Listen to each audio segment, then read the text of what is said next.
Mootummaan Itoophiyaa obsaa fixadheera jechuudhaan ogeeyyii fayyaatitti akeekkachiisa cimaa kenne.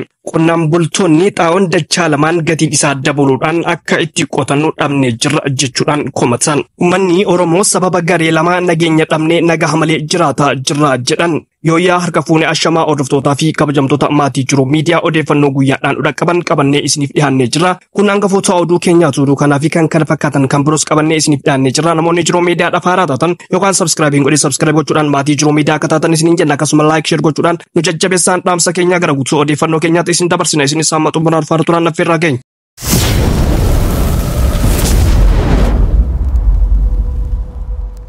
Ministeerri fayyaa Itoophiyaa hojjettoonni eegumsa fayyaa hojii dhaaban hojiitti akka deebi'an akeekkachiise. Obsi mootummaa daangaa qaba jechuunis ibsa kaleessa baaseen hubachiise. Ministeerri fayyaa hojjettoota eegumsa fayyaa hojii dhaabaniif akeekkachiisa cimaa kan kenne yoo ta'u, lagannaa damee fayyaa seeraan dhoorkaadha jedhe. Ministeerichi ogeeyyiin eegumsa fayyaa hatamtamaan gara hojiitti akka deebi'an akeekkachiise. Gariin odeeffannoo sobaatiin dogongorfamuu kan immoo yaada hamaa qabu jechuudhaan himate. Namoota jeequmsa uuman irratti tarkaanfiin seeraa ni fudhatama jechuudhaan akeekkachiisee ibse.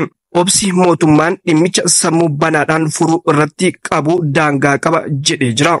Kolleejjiiwwan dhaabbilee fayyaa barsiisan muraasa keessatti ogeeyyiin tokko buufata hojii idilee isaaniitti akka hin argamne odeeffannoo arganneerra jedhe ministeerichi. Gochi kun maatii ofii, firoota ofii fi hawaasa guutuu miidhuu irra darbe ilaalcha naamusaa ogummaa fi namummaatiin fudhatama hin qabu jedhe. Gaafiin ogeeyyii fayyaa gaafatan gaafii ifa ta'ee fi burjaajii kan hin qabne ta'u miseensi waldaa haakimoota Oromiyaa Dr. Nuraddiin Lukee himan. Dr. Nuraddiin Lukee gaafiiwwan ijoo ogeeyyiin fayyaa gaafatan 12 fuula feesbuukii isaanii irratti tarreessanii jiru. Daballi mindaa dorgomaa ta'e kafaltii onnachiiftuu haala haga qabeessa ta'een fooyya'e deeggarsa geejjibaa kafaltii sa'aatii hojii dabalataa guutuu ta'ee fi yeroo isaa eeggate haala hojii nageenya qabuu fi kabajamaa fi deeggarsa qabu jedhe.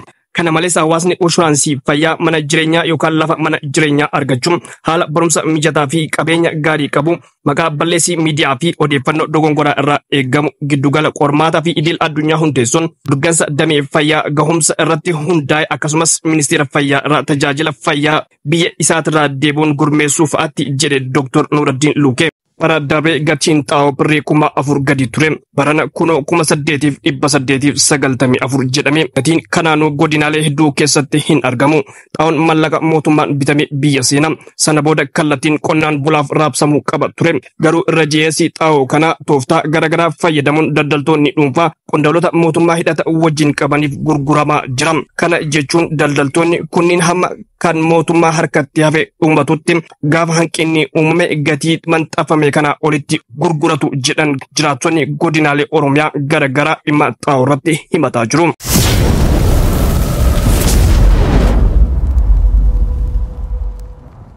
Uummanni Oromoo garee lamaaf nagaa dhabnee nagaa malee jiraataa jirra jedhan. Bilisummaa jechuun yeroo sababii kana saddeet dura sirna irratti qabsaa'aa turre qabatamaan wareegama kafallee sirna sanatti si jijjiirreera. Bilisummaa sana deeggarfachuu maal maratti walii gara. Garuu bilisummaa kuma saddeet uummanni fedhe san warra hin qabna. Uummanni sun kaleessa ni qaba, bardeen gaddaa ni qaba, bardeen gaddaatiin dura ni qaba. Waggoottan dabarsan torban kana keessatti waan irratti wareegamee argate san qaba. Hin qabu. Waan san kan dhorge eenyuun warra mootummaan gara jiruu fi warra qaba harkaa qabu kana lamaan jechuudha. Balaa kana kafite guruppii kana. Guruppiin kun lachuu sirriidhaa qabsoo keessa jira yoo jenne dhumaatii gahuufillee harka dha'a malee fala biraan qabu. Rakkoo isaan jidduutti uumamaa jiruufis deeggarsuma kennuutu nu baase sirriidha qabsoon jiraa jenna. Wanna biyyaan gora taa'ee gochaa jiru kun sirriidha yoo jenna ko ta'e waan inni godhu san badii barbaadaa dalaguu raayitii kennuufi qofa kan barbaachisu. Wanni garee bosonaa kun gochaa jiru kunis qabsoo Oromooti jennee itti amanne taana wanni isaan godhan hundaa fudhadha. Itti amanuu nu barbaachisa. Garuu ani immoo kan beekuutti gareen kun lachuu tiraakiin ala jiratti nama. Kan bosonaatu danda'a Oromooti hin bite kan bosona galee karaan gora jirullee danda'a Oromooti hin bite kanaan gorra jiru. Kun barra gaanuma lafa jiru kun. Nagartoota waan jira malee. Dantaa mataa jechuun hin beekamu. Qabsoo mataa jechuun qabsaa miidhamee uummanni baraarama. Baraan uummanni qabsaa miidhamu hin jiru uummata miidhamu malee. Kanaatti karaa kan namatti. Dirree qabsootti dadda nama ofii kiyyaan qabsaa ta'uu baadullee waraanni kun yeroo itti uummata qoluudhaaf jecha itti bu'aa bahii keessa bu'een beeka. Naannoo uummata irraa siqu, uummata irraa fagaachuu, gaafa loloo ibanuudhaaf deeman uummataaf eeruu kennuu, atileetistoota iddoo sanarraa fagaatanii dirree waraanaa diina akka iddoo sanitti lolan uumne fa'aa iddoo biraatti harkisuu ofii isaaniitu wareeguuf jechuudha. Kaammaa kun garuu akka yoo xiqqaate nama dhibba jeessatti si fira keessa.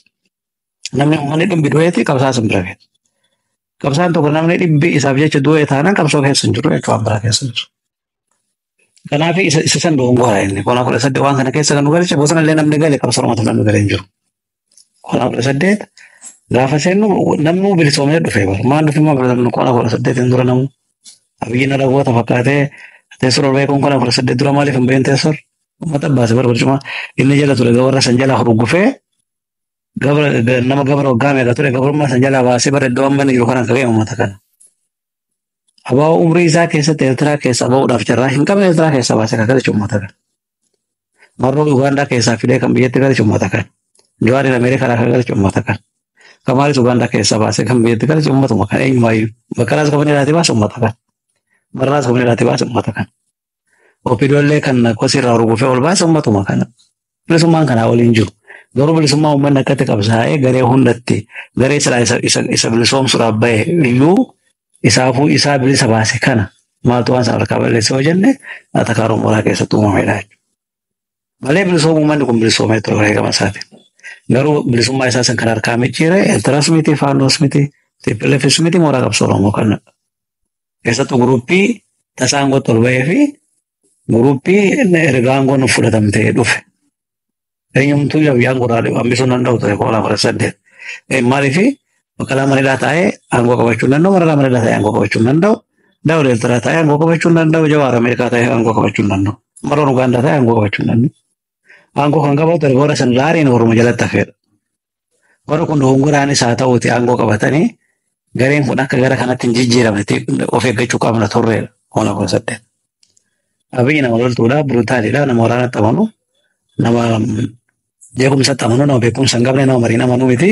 So dirqama haala yeroo san ture gara siyaasaatti wakka gara jeequmsaatti jiru qaba ture akkina sadi hin goone amala isaa beekna akkatti guddate beekna of eeggachuu qabna ture. Moora akka silaa mooraa qabsoo Oromoo jidduutti uumameetu har'a waraana Oromiyaa keessatti uumame malee abadan namni tokkochi uummata Oromootiif jecha bosona galee jiru. Morka galche. Warra qabsoo nagaas kan qabsoo nagaa dirreen jira keessatti qabsoo nagaa jedhee manoo keessatti kan walitti qabe morka. Warra mootummaa qatiin ta'ee garan kanallee kan isaan godhu dhugaa miti morka. Isa san kee amma siyaasaa miti harkaa qabannu siyaasiin falmina malee. Namuu garee qabu san raayitii isaa kennuudhaaf jecha falmaa jirra malee siyaasa keessaa miti. Qabsoo keessas miti. Osoo akkas ta'e furmaata ergannaa'e. Isa sanatti walii agalluudha. Amma morka san keessa baanee yoo mootummaan nama waaqa barbaade cafaa kee mootummaan ce'umsaa nama cafaa kun sirriidha. Yoo warra bosonaa kun uummata akka barbaade godhe lakka qabsoo keessatti uummata akkasii cafaa kun sirriidha. Himtuu asfaaltira deemee bilisoomna yoo jennee raayitii walii kennina ta'e inni qaba.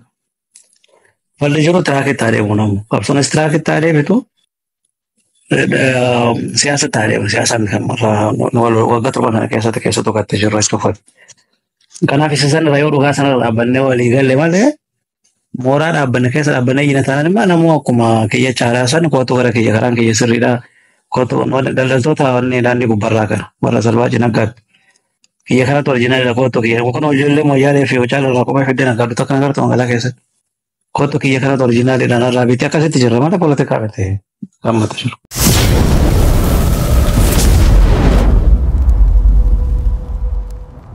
Egaa hordoftoota fi kabajamtoota maatii jiru miidiyaa odeeffannoo guyyaadhaa qabannee isiniif dhiyaanne hanganumaa odeeffannoo keenya biraatiin amma walitti deebinutti nagaan turaas niin jenna.